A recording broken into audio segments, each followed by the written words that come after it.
falar um pouco sobre como construir lista performática no React Native. Bom, qual o problema de utilizar listas no React Native, a lista padrão, que é o flat list?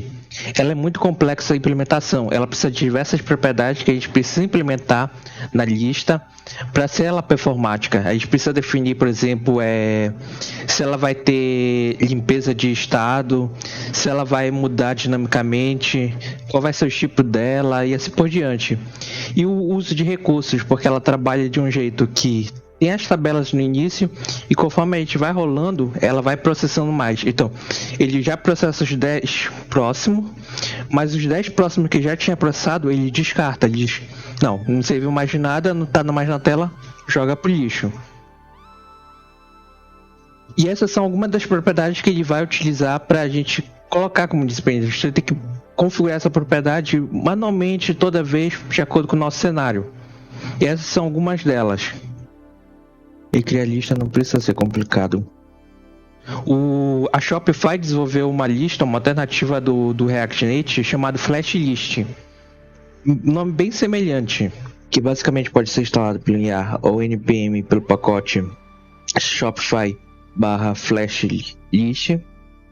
A gente vai importar ela no início, a importação do Flat List, e a gente vai declarar como se fosse uma própria Flat List que a gente faria, só que utilizando a tag Flash List. Não muda muito a implementação dela. Se a gente tiver uma dinâmica de trocar do Flat List para o Flash List, é bem simples. Basicamente o que some é as propriedades de desempenho que a gente não precisa mais configurar, porque o Flash List já é por padrão performático. E como é que o Flash List resolve essa questão, ele soluciona?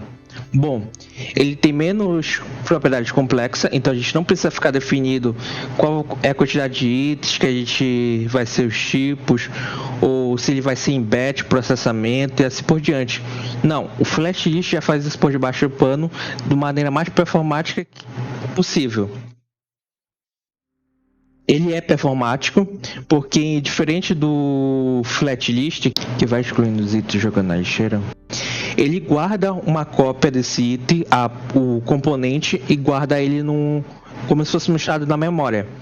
Quando esse componente for revisualizado na tela, ele vai carregar esse componente e só vai verificar qual foi o conteúdo alterado dele.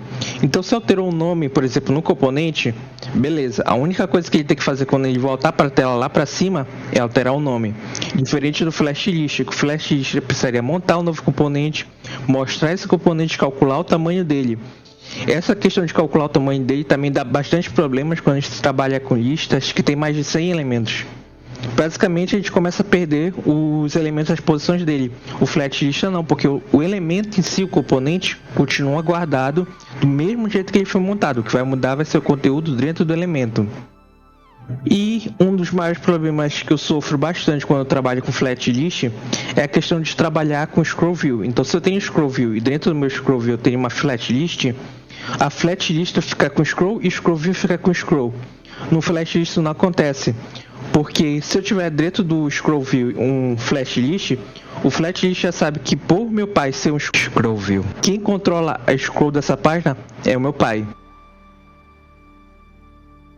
Aqui a gente tem um exemplo, isso como seria em números. Então eu tenho uma aplicação aqui que a gente já utilizou na Adopter, o Flat List e o Flash List. E nessa aplicação a gente pode ver que o Flash List, que é do lado direito, ele basicamente está todo o tempo carregando, enquanto do Flat List a gente começa a ver umas telas brancas. A gente percebe que está travando. E nessa tela aqui tem mais de 1000 elementos. Então imagine uma lista telefônica tipo de um usuário que tem 10.000 contatos. A gente não consegue fazer a aplicação com Flat List porque ficaria travando o tempo todo.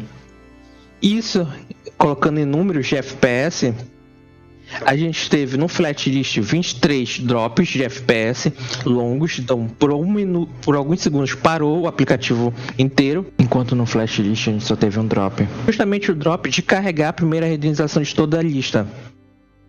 No Flat List a gente teve drops curtos de 399, então 399 vezes as animações travaram, deu algum problema. Enquanto no Flash List só teve 42. Isso em números, a diferença é tipo de 23 a 9 vezes mais rápido que o Flatlist. Espero que vocês tenham gostado. E a partir de agora, lembre-se, quando for utilizar a lista, utilize o Flatlist.